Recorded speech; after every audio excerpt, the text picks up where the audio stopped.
بسم اللہ الرحمن الرحیم۔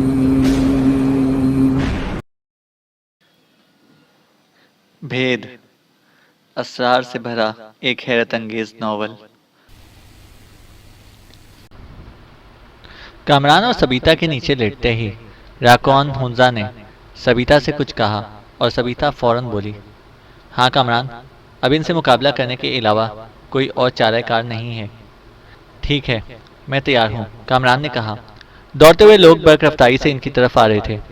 کامران کے ذہن میں ایک خیال گزرا کہ وہ لوگ جو آتشی اسلحہ رکھتے ہیں اتنے اناڑی نہیں ہوتے کہ کھلے میدان میں دوڑتے ہوئے 3 آدمیوں کو نشانہ بنا سکیں۔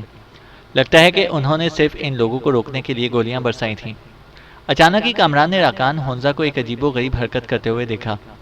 اس نے اپنی کلائی میں پڑے ہوئے کڑے کو کلائی سے اتار لیا۔ ویسا ہی ایک دوسرا کڑا اسی کلائی میں پڑا ہوا تھا۔ اتارا ہوا کڑا کوئی 2 فٹ دور ہو گیا، لیکن وہ ایک باریک تار سے منسلک تھا، کیونکہ وہ راکان ہنزا کے ہاتھ کی حرکت کے ساتھ ہی جنبش کر رہا تھا۔ کامران نے ان لوگوں کو دیکھا جو اب ان کے سروں پر پہنچ گئے تھے۔ ان کی تعداد 6 تھی اور وہ ننجا اسٹائل کے لبادوں میں لپٹے ہوئے تھے، لیکن ان کے چہرے کھلے ہوئے تھے۔ ان میں 4 مقامی باشندے تھے اور 2 سفید فام۔ مقامی باشندوں کے ہاتھوں میں سیاہ چمکدار ڈنڈے دبے ہوئے تھے۔ وہ بہت ہی پھرتیلے نظر آ رہے تھے۔ خاص طور سے ایک مقامی آدمی تو لگتا تھا جیسے نحوست کا دیوتا ہو۔ اس کا چہرہ انتہائی مکروہ تھا۔ انہوں نے ان لوگوں کے گرد گھیرا ڈال دیا۔ پھر ایک سفید فام نے، جس کے ہاتھ میں پستول دبا ہوا تھا، کڑک کر کہا، اگر تم نے کوئی جنبش کی تو کیا چاہتے ہو؟ راکان ہنزا نے صاف ستھری انگلش میں کہا۔ ہاتھ اوپر رکھو اوئے، تم بھی، دوسرے سفید فام نے کامران کے بدن پر ٹھوکر مارتے ہوئے کہا۔ کامران راکان ہنزا کو دیکھنے لگا۔ خود کو کنٹرول کرنا ضروری تھا، لیکن پھر جب مقامی آدمی نے سبیتا کے بال پکڑ کر اسے کھینچنے کی کوشش کی تو کامران اپنے آپ کو باز نہ رکھ سکا۔ اس نے ایک زبردست ٹھوکر اس مقامی شخص کی پنڈلی میں ماری اور اس کے حلق سے ایک کریخ چیخ نکل گئی۔ ادھر سبیتا نے نہ جانے کیا کیا کہ وہ فضا میں بلند ہو کر نیچے گری، اور اس کی دوسری آواز بڑی دردناک تھی۔ سبیتا نے جو کچھ بھی کیا تھا اس انداز میں کیا تھا کہ وہ شخص بری طرح پتھریلی زمین سے ٹکرایا تھا اور اس کی ہڈیاں ٹوٹ گئی تھیں۔ ظاہر ہے اس کے بعد کھیل تو شروع ہونا ہی تھا۔ ایک انتہائی پھرتیلے مقامی آدمی نے اچانک کامران کے شانے پر ہاتھ مارا۔ یہ وہی شخص تھا جس کا چہرہ انتہائی منحوس تھا۔ کامران اپنا توازن نہ سنبھال سکا۔ جو ہی وہ نیچے گرا، منحوس چہرے والا اس کے سینے پر سوار ہو کر اپنے چوڑے ہاتھ سے اس کی گردن دبانے لگا۔ لیکن کامران کو بھی بہت کچھ آ چکا تھا۔ اس نے عقب سے دونوں پاؤں اٹھا کر اس کی کندپٹیوں پر مارے، جس کی بنا پر کامران کی گردن آزاد ہو گئی اور اس نے خود پر سے دھکیل دیا۔ پھر دفتن فضا میں ایک عجیب و غریب آواز گونجی، جیسے تیز ہوا لکیریں بناتی ہوئی گزر رہی ہو، اور اس کے ساتھ ہی ایک سفید فام جو راکان ہنزا کا نشانہ لے رہا تھا بری طرح چونک پڑا۔ شائیں شائیں کی آوازیں اب مسلسل ترنم پیدا کر رہی تھیں، اور کامران کی نگاہوں کے سامنے دنیا کا سب سے حیرت انگیز منظر تھا۔ سفید فام کی کلائی کٹ گئی تھی اور پستول اس کے کٹے ہوئے ہاتھ کے ساتھ اچھل کر دور جا پڑا تھا۔ بات اسی حد تک ہوتی تو قابل قبول ہوتی، لیکن دوسرے لمحے سفید فام کے جسم پر پڑنے والی لکیروں سے خون کی دھاریں پھوٹ کر بہہ نکلیں، اور پھر اس کے پورے بدن کے بے شمار ٹکڑے زمین پر بکھر گئے۔ شائیں شائیں کی آوازیں راکان ہنزا کی کلائی سے منسلک اس کڑے سے بلند ہو رہی تھیں، جس کا دوسرا حصہ فضا میں گردش کر رہا تھا۔ دوسرے سفید فام پستول بردار کا حشر بھی یہی ہوا۔ پستول صرف انہی دونوں کے پاس تھے، باقی لوگوں نے سیاہ چمکدار ڈنڈے سنبھال رکھے تھے۔ سفید فام تو شاید راکان ہنزا کے اس انوکھے ہتھیار سے واقف نہیں تھے، اس لیے وہ مختلف ٹکڑوں میں تقسیم ہو گئے، لیکن مقامی لوگ شاید اس ہتھیار کی کاٹ سمجھتے تھے، چنانچہ وہ پیچھے ہٹ گئے۔ ادھر زمین پر گرے ہوئے منحوس چہرے والے شخص نے کسی مینڈک کی طرح زمین پر ہاتھ پاؤں ٹکا کر کامران پر چھلانگ لگائی۔ وہ شاید کامران کو زمین سے اٹھنے نہیں دینا چاہتا تھا۔ کامران بھی غافل نہیں تھا۔ اس نے اپنی جگہ چھوڑ دی اور اس کی چھلانگ کھا لی گئی، لیکن منحوس چہرے والے نے ایک لمحہ رکے بغیر دوسری چھلانگ بھی لگا دی۔ وہ بڑی خوفناک انداز میں مینڈک کی طرح اچھل کر کود رہا تھا، اور اگر کامران بجلی کی طرح نہ تڑپ رہا ہوتا تو اس کا بچنا مشکل تھا۔ اور اس کے بعد کامران نے ایک اور ترکیب کی۔ اس بار جو ہی وہ کامران کے اوپر آیا، کامران نے پاؤں سیدھا کر دیا اور پوری قوت سے اس کے منہ پر ٹھوکر ماری۔ اس بار وہ الٹ گیا۔ ادھر سبیتا پیچھے ہٹ گئی تھی اور 3 مقامی باشندے اس سے الجھے ہوئے تھے۔ وہ دونوں ہاتھوں میں ڈنڈے سنبھالے پینترے بدل رہے تھے۔ راکان ہنزا خاموشی سے کھڑا ان دونوں کو دیکھ رہا تھا۔ دفتن 3 مقامی باشندے دھاڑتے ہوئے راکان ہنزا پر حملہ آور ہوئے اور شائیں شائیں کی آوازیں پھر سے گردش کرنے لگیں۔ کامران نے ان تینوں کے ہاتھوں میں پکڑے ہوئے ڈنڈوں کو ٹکڑوں میں تقسیم ہوتے دیکھا اور اس کے ساتھ ہی ایک مقامی نوجوان درمیان میں سے 2 حصوں میں تقسیم ہو گیا۔ بس اس منظر کو دیکھتے ہی وہ چوک گیا۔ اس بار منحوس شکل والے مقامی باشندے نے اسے چھاپ لیا۔ اس نے کامران کے بال پکڑ کر اس کا سر زمین پر دے مارا اور کامران کی آنکھوں کے سامنے ستارے ناچ گئے، لیکن فوراً ہی سبیتا نے پیچھے سے ان کی گردن پکڑی اور اسے اچھال کر دور پھینک دیا۔ وہ غالباً اس بات پر آمادہ تھا کہ کامران کا بھیجا پاش پاش کر دے، لیکن اس میں کامیاب نہیں ہو سکا تھا۔ البتہ کامران کی آنکھوں میں ستارے ناچ گئے تھے اور پھر ستارے بجھنے لگے۔ اس نے دماغ پر قابو پانے کی ہر ممکن کوشش کی، لیکن سر پر لگنے والی چوٹیں اتنی شدید تھیں کہ وہ ہوش میں نہ رہ سکا۔ نہ جانے کتنی دیر بے ہوش رہا، پھر ایک عجیب سی آواز نے اسے ہوش میں لانے میں مدد کی۔ آواز واقعی بڑی عجیب تھی، لگ رہا تھا جیسے سور پھونکا جا رہا ہو، لیکن وہ سور نہیں، ناقوس تھا۔ ناقوس بجائے جا رہے تھے اور آس پاس بھجن کی آوازیں ابھر رہی تھیں۔ کامران نے آنکھیں کھول کر دیکھا، ماحول پر غور کیا تو خود کو ایک چھولداری میں پایا۔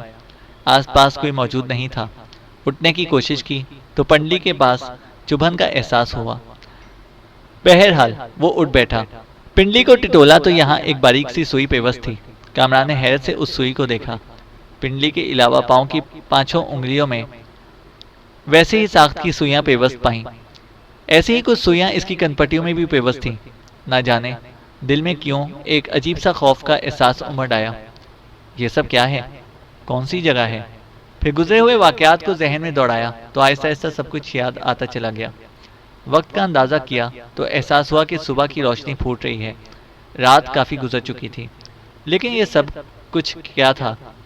کامران نے پھر ایک بار چھولداری کا جائزہ لیا اور اپنی جگہ سے اٹھ کر باہر نکل آیا۔ چند گز کے فاصلے پر یہ ایک عبادت گاہ نظر آ رہی تھی۔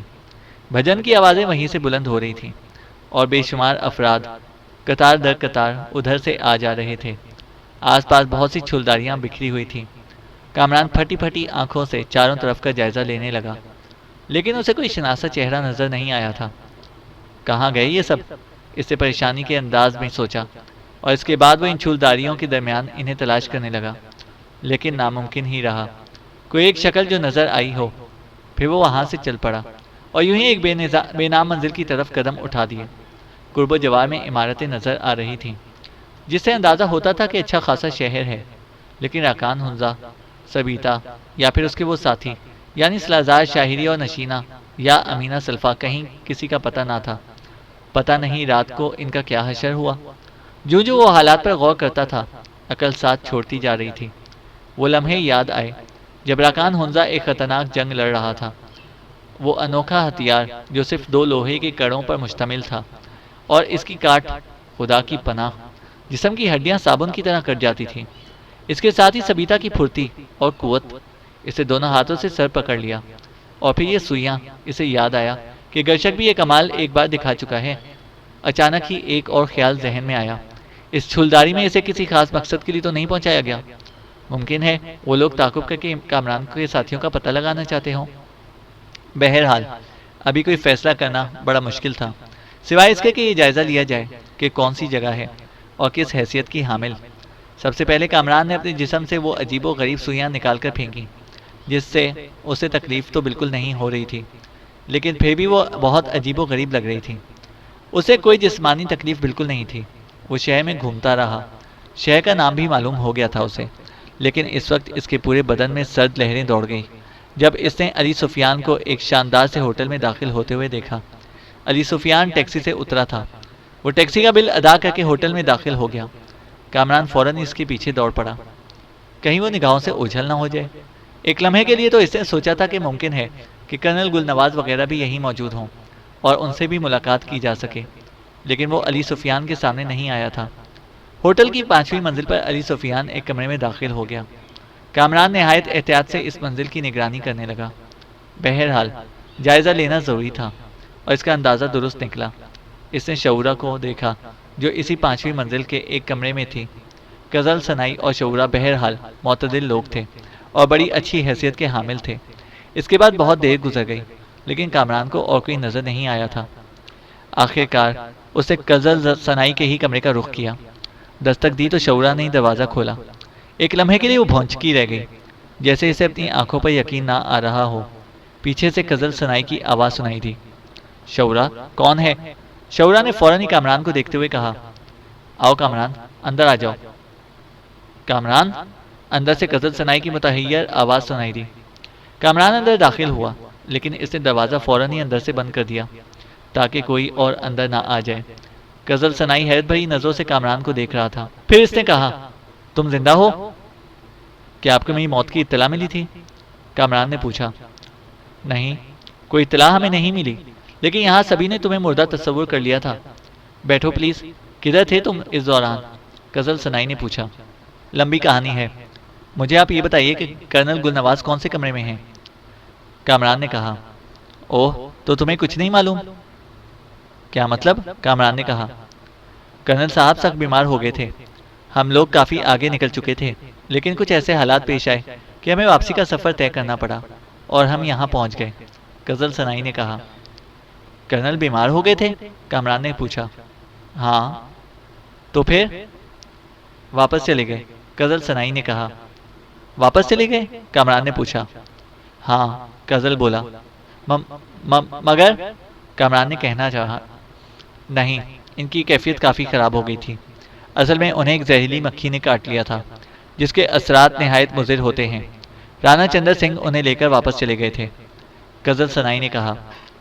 رانا چندر سنگھ بھی گئے؟ کامران نے کہا۔ ہاں، اب صرف علی سفیان، اس کی بیوی امینہ سلفا، میں اور شعرا یہاں رہ گئے ہیں۔ ہم لوگوں نے اپنا ایک الگ گروپ بنایا ہے، بلکہ بنایا کیا ہے، بنا رہے ہیں۔ یہ تو بڑی اچھی بات ہوئی کہ تم یہاں آ گئے، تمہیں بھی ہم ساتھ رکھیں گے۔ لیکن تم اس دوران کہاں غائب ہو گئے تھے؟ ان لوگوں کو مکمل تفصیل بتانا کامران نے مناسب نہیں سمجھا۔ کرنل گل نواز کے لیے وہ پریشان ہو گیا تھا، اور اب سچی بات یہ ہے کہ یہاں رکنا اسے بالکل بیکار اور بے مقصد لگ رہا تھا۔ ظاہر ہے کرنل ہی کے لیے یہاں تک آیا تھا، اور اب اگر کرنل صاحب ہی یہاں سے واپس چلے گئے تو اسے ان تمام چیزوں سے کوئی دلچسپی نہیں تھی۔ باقی سارے کام تو بالکل بے مقصد ہی تھے۔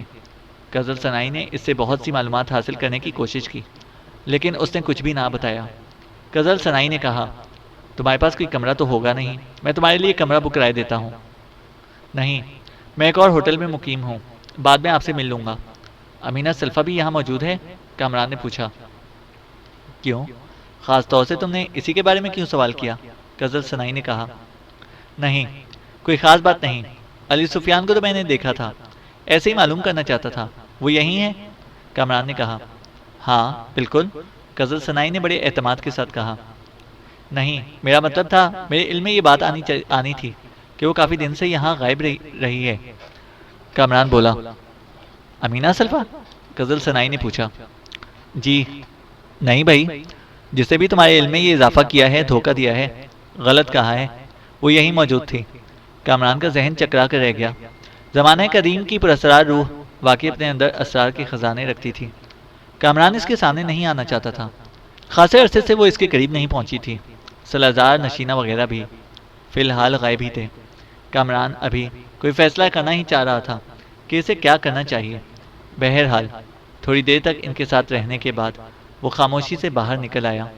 امینہ سلفا کے مسئلے میں اس کا ذہن بری طرح چکرایا ہوا تھا، اور پھر اس نے فیصلہ کیا کہ خود بھی کسی مناسب جگہ پر قیام کرے۔ یہاں ٹامک ٹوئیاں مارتے ہوئے خاصا وقت گزر چکا تھا۔ فیصلہ کرنا تھا کہ گرشک اور سبیتا کے مشن پر کام کیا جائے، راکان ہنزا سے جو وعدہ کیا تھا اسے پورا کیا جائے، یا سب کچھ چھوڑ چھاڑ کر اپنے گھر کا رخ کیا جائے۔ وہ وہاں سے نکل کر پیدل چلتا ہوا بہت دور آ گیا۔ جن پراسرار واقعات میں وہ الجھا ہوا تھا انہوں نے اس کے دماغ کی چولیں ہلا دی تھیں۔ پھر ایک اور ہوٹل کا بورڈ نظر آیا تو اس نے ادھر کا رخ کیا۔ یہ بھی ایک اچھا ہوٹل تھا، اسے کمرہ حاصل کرنے میں کوئی دقت پیش نہ آئی، اور وہ ہوٹل کے اس کمرے میں منتقل ہو گیا۔ پھر تقریباً 24 گھنٹے اس نے بالکل سکون سے گزارے، صرف کھانے پینے کی اشیاء طلب کرنے کے علاوہ اور کوئی عمل اس نے نہ کیا، اور سکون سے وقت گزارا تھا۔ لیکن سکون بعض لوگوں کی تقدیر میں نہیں ہوتا۔ وہ ابھی اپنے کمرے میں ہی تھا کہ دروازے پر دستک ہوئی۔ سمجھا یہی تھا کہ اس نے کہ ویٹر ہوگا، لیکن آنے والی سبیتا تھی۔ جو بڑے اعتماد سے اندر داخل ہوئی تھی۔ ارے! کامران اچھل کر بیٹھ گیا۔ سبیتا مسکرا دی، پھر بولی، نہیں جا سکتے نا؟ ممکن ہی نہیں ہے، سبیتا بولی۔ سبیتا تم یہاں؟ کامران حیرت سے بولا۔ یہی تو کہہ رہی ہوں نا کہ نہیں جا سکتے، کہیں بھی نہیں جا سکتے تم، ہم سے دور نہیں جا سکتے، یہ وقت کی تحریر ہے، سبیتا نے کہا۔ مگر تم یہاں کیسے آ نکلی؟ تمہیں کیسے معلوم ہوا کہ میں اس کمرے میں مقیم ہوں؟ کامران نے پوچھا۔ اس لیے کہ تمہارے بالکل سامنے والے تیسرے کمرے میں ہم لوگ ہیں، سبیتا نے جواب دیا۔ ہم لوگ؟ ہاں، میں اور راکان ہنزا، سبیتا بولی۔ اوہ، کیا واقعی؟ کامران نے کہا۔ جھوٹ کا سوال ہی پیدا نہیں ہوتا، آؤ وہیں بیٹھ کر باتیں ہوں گی۔ کامران ایک گہری سانس لے کر کمرے سے باہر نکل آیا۔ اپنے کمرے کو لاک کر کے وہ سبیتا کے ساتھ باہر نکل آیا اور آخر وہ دونوں سامنے والی رو کے تیسرے کمرے میں داخل ہو گئے۔ سبیتا نے پلٹ کر کمرے کا دروازہ بند کر دیا۔ کمرے میں بستر پر ایک شخص دراز تھا جسے سلیپنگ سوٹ پہنا ہوا تھا۔ یہ راکان ہنزا کا نیا روپ تھا جو کامران دیکھ رہا تھا۔ سبیتا دروازہ بند کر کے واپس مڑی۔ راکان ہنزا بھی اٹھ کر بیٹھ گیا۔ اس کے ہونٹوں پر خفیف سی مسکراہٹ پھیل گئی۔ اس نے صوفے کی طرف اشارہ کرتے ہوئے کہا، بیٹھیے مسٹر کامران۔ کمال کے لوگ ہیں آپ، میں تو بالکل اتفاقی طور پر اس ہوٹل میں آ کر مقیم ہو گیا ہوں، کامران نے کہا۔ بس تو ہم تمہیں سونگتے ہوئے یہاں تک آ گئے، راکان ہنزا نے کہا۔ وہاں کیا ہوا تھا؟ کچھ پتہ چل سکا؟ میرے ساتھ جو واقعات پیش آئے تھے وہ آپ کے علم میں ہیں؟ کامران نے پوچھا۔ ہاں، بالکل علم میں ہیں۔ ہم نے تمہیں اپنی نگاہوں سے اچھل نہیں کیا، ہمیں وہاں سے فوراً ہی پلٹنا پڑا کیونکہ خانقاہوں میں اب ہمارے لیے کوئی جگہ نہیں رہی تھی۔ ہمارے دشمن ہمیں تلاش کر رہے ہیں، وہ گرشک کی تلاش میں زمین اور آسمان ایک کیے ہوئے ہیں، چنانچہ ہم نے یہاں قیام کیا، راکان ہنزا نے کہا۔ بڑی بات ہے، میں حیران ہوں، میری سمجھ میں نہیں آیا کہ وہ لوگ کون ہیں، کامران نے کہا۔ تمہیں مختصراً یہ بتاؤں گا کہ وہ بہت پراسرار لوگ ہیں۔ ان لوگوں نے کئی جگہ مجھے نقصان پہنچانے کی کوشش کی ہے۔ میں انسانوں کی زندگی سے کھیلنے کا شوقین نہیں ہوں، لیکن جب صورتحال ناگزیر ہو جائے تو پھر کچھ نہ کچھ تو کرنا ہوتا ہے، چنانچہ بحالت مجبوری مجھے ان لوگوں کا قتل کرنا پڑا۔ راکان ہنزا کے لہجے میں افسردگی جھلک رہی تھی۔ اگر آپ انہیں قتل نہ کرتے راکان ہنزا تو وہ آپ کے لیے بہت بڑی مصیبت بن سکتے تھے۔ بہرحال مجھے حیرانی ہے کہ آپ اس طرح یہاں تک آ گئے، لیکن میں بے ہوش ہو گیا تھا، کامران نے کہا۔ تم شدید اذیت میں تھے، اگر راکان ہنزا تمہاری فوری علاج نہ کرتے تو تمہیں ایک آدھا مہینے تک بستر پر پڑے رہنا پڑتا۔ تمہیں اس علاج کے بعد وہاں پہنچایا گیا تھا، سبیتا نے کہا۔ علاج؟ کامران بولا۔ ہاں، کیا تم نے ہوش میں آنے کے بعد اپنے جسم کے مختلف حصوں میں سوئیاں چبھی ہوئی محسوس نہیں کی؟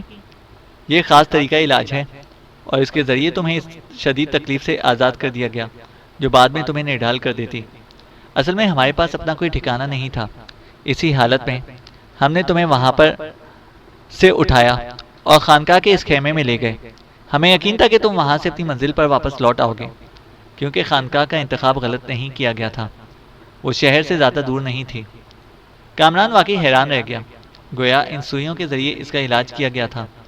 انوکھا اور عجیب طریقہ علاج تھا جس نے اسے واقعی کسی تکلیف کا احساس نہیں ہونے دیا تھا۔ اچھا، اب یہ بتاؤ کہ اب کیا کرنا ہے، کامران نے کہا۔ ہم اپنا مشن جاری رکھیں گے، ہم کوئی جرم نہیں کر رہے، بس یوں سمجھ لو کہ ہم مصیبتوں کا شکار ہیں اور اپنی مصیبتوں کو رفع کرنا چاہتے ہیں۔ ہم اپنی منزل کی تلاش میں سرگرداں ہیں۔ ہم اس شہر کے باسی ہیں جو پاتال کی گہرائیوں میں سو رہا ہے۔ اس سوتے ہوئے شہر کو جگانا ہمارا فرض اولین ہے اور تم سے بھی ہم اسی سلسلے میں مدد حاصل کر رہے ہیں، راکان ہنزا نے کہا۔ کیا اس میں وہ خزانہ بھی شامل ہے، کامران نے سوال کیا، اور راکان ہنزا کے ہونٹوں پر ایک تلخ سی مسکراہٹ پھیل گئی۔ اس نے کہا، خزانہ صرف وہ ہوتا ہے جو کسی زندہ وجود کی ضرورتیں پوری کر دے۔ ہمارا خزانہ وہ چمکدار دھات یا چکنے پتھر نہیں ہے، بس ہمارا خزانہ کچھ اور ہی ہے۔ اور تم یقین کرو، جس خزانے کے طلبگار دنیا کے انسان ہوتے ہیں، یعنی وہ جو اس کے چکر میں اپنا سب کچھ کھوئے ہوئے ہیں، وہ جتنا تم چاہو گے ہم تمہیں دے دیں گے۔ آہستہ آہستہ تمہیں ہمارے بارے میں تفصیل معلوم ہو جائے گی۔ اس سے قبل بھی ہم نے چند لوگوں کو اپنا رازدار بنانے کی کوشش کی تھی، لیکن وہ غلط راستوں کے انسان تھے اور ہمیں اس غلط فیصلے سے شدید مشکلات کا سامنا کرنا پڑا۔ دراصل وہ لوگ یہ بات تسلیم کرنے کو تیار ہی نہ تھے کہ اچانک ہی رکان ہنزا اس طرح خاموش ہو گیا جیسے اسے اپنے زیادہ بولنے کا احساس ہو گیا ہو۔ پھر اس نے کہا، تم ایک ذہین انسان ہو، اور جیسا کہ میں نے تم سے کہا کہ تم خصوصی حیثیت کے حامل ہو ہمارے لیے، اس لیے کہ تم پاتال پرمتی کی امیدوں کا مرکز ہو، تم پدم ماترا ہو ہمارے لیے۔ اب تم وہ صورت کہاں سے لے کر آئے ہو یہ جاننے والا جانتا ہے۔ ہمیں تم سے جو مدد کی ضرورت ہے بس اس میں تم ہمارے معاون رہنا۔ راکان ہنزا نے کہا، بے فکر رہو، میں تمہارے مقصد کی تکمیل کے لیے مکمل طور پر تیار ہوں، کسی لالچ کے بغیر، کامران نے کہا۔ بہت بہت شکریہ۔ اصل میں سب سے بڑی مشکل جو ہمیں اس وقت پیش آ گئی ہے وہ گرشک کی غیر یقینی گمشدگی ہے۔ سبیتا کو بھی پہلے احساس نہیں تھا کہ ہواؤں میں سونگ کر بھی وہ گرشک کو تلاش نہیں کر پائے گی، لیکن گرشک اس طرح غائب ہو گیا ہے کہ اب تو اس بات کا شبہ ہونے لگا ہے کہ کہیں وہ کسی سازش کا شکار نہ ہو گیا ہو۔ اس لیے ہماری پریشانی اور زیادہ بڑھ گئی ہے۔ ہم جانتے ہیں کہ ہمارے بے شمار دشمن ہمارے ارد گرد بکھرے ہوئے ہیں۔ گرشک کی تلاش کے بغیر ہمارا تمام کام بے مقصد ہو جاتا ہے۔ بس گرشک ہم میں شامل ہو جائے تو صورتحال آگے بڑھے، ورنہ ہمارے قدم ایک طرح سے رک گئے ہیں، راکان ہنزا نے کہا۔ گویا سن کر تم اس کے بارے میں معلومات حاصل نہیں کر سکتے؟ کامران نے سوال کیا، اور سبیتا افسردگی سے گردن ہلانے لگی۔ پھر بولی، ہاں، وہ ہماری سننے کی حد سے باہر ہے۔ بہرحال میں تمہارا ساتھی ہوں، جس طرح تم پسند کرو میں تمہاری مدد کرنے کے لیے حاضر ہوں۔ ویسے بڑی حیرانی کی بات تھی میرے لیے جس طرح تم نے اس ہتھیار سے ان لوگوں کا مقابلہ کیا، کامران بولا۔ مجبوری تھی، مجبوری۔ میں نے بالکل عاجز آ کر اس وقت تمہارے سامنے ان لوگوں پر ہتھیار اٹھایا تھا جب میرا تعاقب کرنے والوں نے زندگی مجھ پر تنگ کر دی تھی، اور اس کے سوا کوئی چارہ نہیں تھا کہ اب میں ان کا خاتمہ کر دوں۔ یہ مقدس ہتھیار جب کھلتا ہے تو خون چاٹ کر ہی واپس آتا ہے، ورنہ اسے کھولنا گناہ ہے۔ یہ ہمارا مذہبی ہتھیار ہے، اور اس ہتھیار سے ایک عہد وابستہ ہے۔ اسے رکھنے والے اس کی قیمت ادا کرتے ہیں۔ یہ جب کھلتا ہے تو اسے خون میں ڈبوئے بغیر واپس نہیں پہنا جا سکتا، راکان ہنزا نے کہا۔ بڑی دلچسپ، بڑی انوکھی باتیں ہیں تم سب کی، تم سب حیرت انگیز ہو۔ اچھا ایک بات بتاؤ کہ کیا یہاں کیا محفوظ ہے؟ کامران نے پوچھا۔ مجبوری ہے، وہ لوگ خانقاہوں میں ہمیں تلاش کرتے پھر رہے ہیں، حالانکہ ان ہوٹلوں کی دنیا کو میں برداشت نہیں کر سکتا۔ میں خاموشی سے اپنے آپ کو چھپانا چاہتا ہوں، اور اس کے لیے یہ جگہ غیر محفوظ ہے۔ بہت جلد ہم کوئی اچھی رہائش گاہ تلاش کر لیں گے، بس گرشک ہمیں مل جائے، اس کے بعد ہم آگے کا سفر کا آغاز کر دیں گے۔ لیکن اب تم ہمارے لیے سب سے قیمتی انسان ہو۔ آہا، یاد آیا، تو ہم تمہارے ساتھ ایک مذاق کرنا چاہتے ہیں۔ راکان ہنزا کے لہجے میں ایک کھلنڈرا پن جھلکنے لگا۔ مذاق؟ کامران نے تعجب سے پوچھا۔ ہاں، براہ کرم ہمارے اس مذاق کو برداشت کر لو، راکان ہنزا نے کہا۔ کیسے؟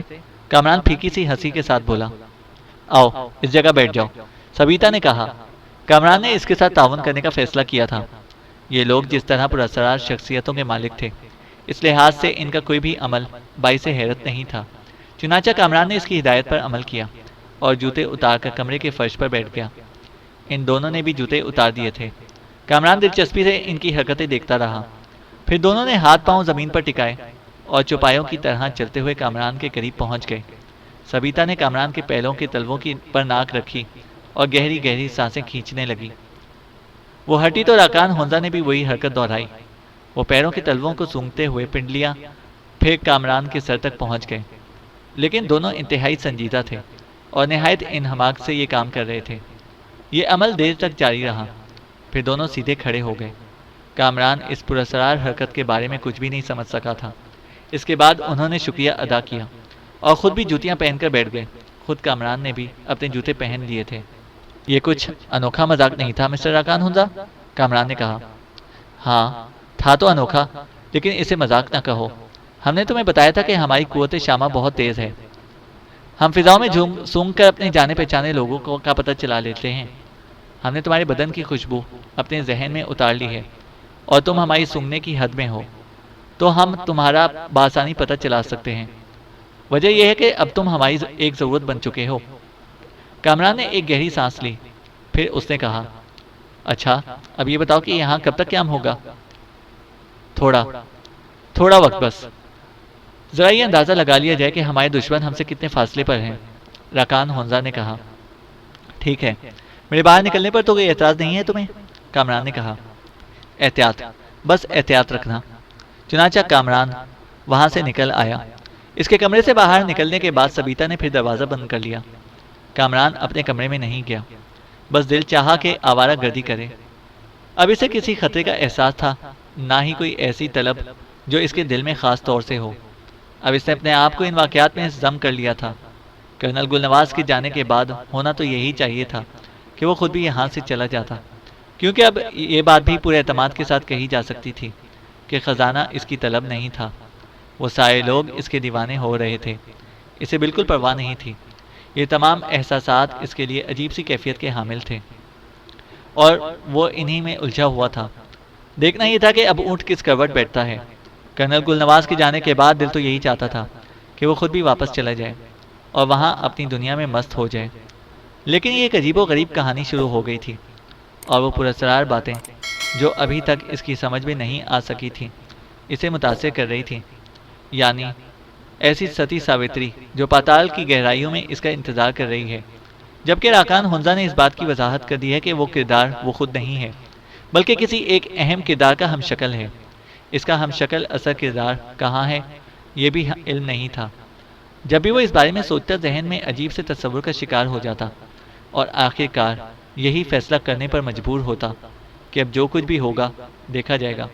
وہ اپنی مرضی سے کچھ بھی نہیں کر سکتا تھا۔ بہت دیر تک وہ شہری آبادیوں کا جائزہ لیتا رہا، ایک مخصوص ثقافت، ایک مخصوص انداز، اور اس کے بعد اسے چونکنا پڑا۔ ایک انتہائی انوکھا کردار نظر آیا تھا اور یہ والش تھا۔ والش نے اسے دیکھ لیا تھا جبکہ اس نے والش کو نہیں دیکھا تھا۔ پھر جب عقب سے ایک ہاتھ اس کے کاندھے پر آ کر ٹکا تو وہ چونک پڑا، اسے پلٹ کر دیکھا اور اس کے چہرے پر عجیب و غریب سے تاثرات پھیل گئے۔ ہاں، اور بھلا اس بات میں کیا شک و شبہ ہو سکتا ہے کہ تم کامران ہو؟ والش نے کہا۔ ہاں مسٹر والش، شک و شبے کی تو واقعی بات نہیں۔ آپ کیسے ہیں؟ کامران نے پوچھا۔ ٹھیک ہوں، لیکن تمہیں یہاں دیکھ کر مجھے جس قدر حیرانی ہوئی ہے میں اسے الفاظ میں بیان نہیں کر سکتا، والش نے کہا۔ اوہ، مجھے تعجب ہے مسٹر والش کہ آپ نے مجھے کہاں گم کر دیا تھا؟ والش نے ادھر ادھر دیکھا اور پھر ایک طرف اشارہ کر کے بولا، آؤ، وہ اوپن ایئر ریسٹورنٹ نظر آ رہا ہے، ہم وہاں بیٹھ کر باتیں کرتے ہیں۔ والش کا انداز نہایت دوستانہ تھا۔ کامران اس کے ساتھ چل پڑا۔ والش کے مل جانے سے اسے ایک عجیب سی الجھن کا احساس ہو رہا تھا، لیکن ریسٹوران تک جاتے ہوئے اس نے یہ طے کر لیا تھا کہ اسے والش سے کیا بات کرنی ہے۔ شام جھک چکی تھی اور روشنیاں جلتی جا رہی تھیں۔ والش ایک خوبصورت سوٹ میں ملبوس بہت ہی اسمارٹ نظر آ رہا تھا۔ کرسیوں پر بیٹھنے کے بعد اس نے کافی طلب کر لی اور خاموشی سے کافی آنے کا انتظار کرتا رہا۔ کامران پرخیال نگاہوں سے چاروں طرف دیکھ رہا تھا۔ اسے اچھی طرح احساس تھا کہ والش اس کے چہرے کا گہری نگاہوں سے جائزہ لے رہا ہے، چنانچہ اس نے خود ہی سوال کر ڈالا، آپ کچھ مشکوک نظر آ رہے ہیں مسٹر والش؟ کامران نے کہا۔ نہیں، مشکوک کا لفظ مناسب نہیں ہے، میں تو تمہیں غور سے اس لیے دیکھ رہا ہوں کہ میں اس دوران تمہاری گمشدگی کے بارے میں بے حد پریشان رہا ہوں۔ تم مجھے خاصی بہتر حالت میں نظر آ رہے ہو، والش نے کہا۔ ہاں، میں بہتر حالت میں ہوں، لیکن میں یہ بات جاننا چاہتا ہوں کہ آخری بار جب ہماری ملاقات ہوئی تھی تو ہم کن حالات میں تھے اور پیش آنے والا سارا کھیل کیا تھا؟ کامران نے پوچھا۔ تم اپنے بارے میں بتاؤ، والش نے کہا۔ میں تو ایک طویل سفر کیا ہے اور جن حالات کا شکار رہا ہوں آپ سوچ بھی نہیں سکتے۔ انہی حالات کے بارے میں جاننا چاہتا ہوں، والش نے کہا۔ مسٹر والش، میں جن حالات کا شکار رہا ہوں ان کی کچھ تفصیل پیش خدمت ہے، کامران نے کہا اور والش کو نہایت احتیاط کے ساتھ کچھ ایسے واقعات سنا دیے جو تھوڑے بہت حقیقت تھے اور زیادہ تر مختلف۔ واقعی بڑی سنگین صورتحال ہے، تو بلا شبہ بہت سی پراسرار قوتوں کی توجہ کا مرکز بن گئے ہو اور مجھے اس بات پر بڑی تشویش ہے۔ اچھا، ایک بات بتاؤ، اس وقت کیا تم کرنل گلنواز کے ساتھ ہو؟ والش نے پوچھا۔ بڑی سنگین کیفیت ہے، کرنل گلنواز واپس جا چکا ہے، اس کے ساتھ رانا چندر سنگھ بھی تھا، وہ بھی واپس چلا گیا ہے۔ اصل میں کرنل گلنواز بیمار ہو گیا تھا، رانا چندر سنگھ اسے لے کر چلا گیا، لیکن قزل سنائی، اس کی بیوی شعورا، علی سفیان اور اس داستان کا سب سے خوفناک کردار اناتوسیہ یا امینہ سلفا بھی ابھی موجود ہیں۔ حقیقت یہ ہے کہ کرنل گلنواز بے وقوف تھا۔ جن لوگوں کو اس نے اپنی مہم جوئی میں ساتھ لیا وہ بہت چالاک لوگ ہیں اور اپنا مقصد حل کرنے کے لیے سارے کام کر رہے ہیں، اور تم جیسے لوگوں کو وہ اپنے جوتے کے برابر تصور کرتے ہیں، لیکن اتفاق کی بات یہ ہے کہ تم اس سلسلے میں تاریخ کا ایک پراسرار کردار بن گئے ہو، ایک ایسا کردار جس کے سلسلے میں بھی ابھی تک الجھا ہوا ہوں۔ جن لوگوں نے ہم پر حملہ کیا تھا وہ معمولی لوگ نہیں تھے، بلکہ اس سلسلے میں انتہائی ٹھوس کردار کے حامل تھے۔ میرا ایک بہترین ساتھی یعنی گورڈن شدید زخمی ہو گیا تھا، اتنا زخمی کہ عرصے تک زندگی اور موت کی کشمکش میں کا شکار رہا تھا۔ بے شک اب وہ بہتر حالت میں ہے، لیکن پھر بھی بہرحال وہ خطرناک عورت جو قزل ثنائی اور علی سفیان کے ساتھ ہے اس کہانی کا سب سے بھیانک کردار ہے، اور اب میں تمہیں بتا دوں کہ میری اصل جنگ ہی اس کے ساتھ ہے، وہ بیوقوف پروفیسر جس کا نام قزل ثنائی ہے، اور بس یوں سمجھ لو کہ ایک ثانوی کردار ہے، اور تم خیر چلو اٹھو یہاں سے چلتے ہیں۔ ٹھیک ہے، کامران بولا، اور والش کے ساتھ اٹھ کر باہر نکل آیا۔ فٹ پاتھ کے ساتھ ایک قیمتی گاڑی کھڑی تھی، والش نے اس کا لاک کھولا اور اسٹیئرنگ پر جا بیٹھا۔ کامران کے لیے اس نے برابر کی سیٹ کا دروازہ کھولا اور پھر اس نے گاڑی اسٹارٹ کر کے آگے بڑھا دی۔ چینل کو سبسکرائب کریں اور بیل آئیکن کو پریس کریں تاکہ ہماری ہر اپڈیٹ آپ کو بر وقت مل سکے۔